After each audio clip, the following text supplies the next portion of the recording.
চারদিক নিস্তব্ধ। আমি যখন নিচে ঢুকলাম, অন্ধকার। সেখান থেকে যখন আস্তে, আস্তে সিঁড়ি দিয়ে উপরে উঠছি, তখনই আস্তে, আস্তে আলো দেখা শুরু করলাম। এবং উপরে যখন উঠলাম, তখন দেখলাম যে এত ইনফিনিটি, মানে এত প্রাচুর্যতা, ওপেন স্কাই।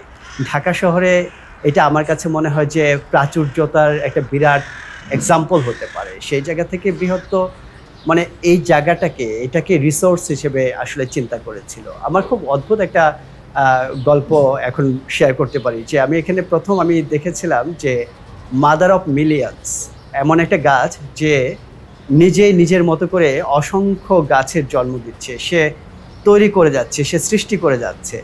তো সৃষ্টি তো হয়েছিল এখানে।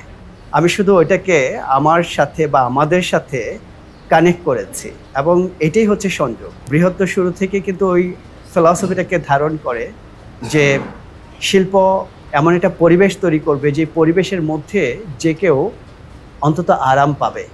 সেজন্য ভাবতে পারে যে এটা আমার জায়গা।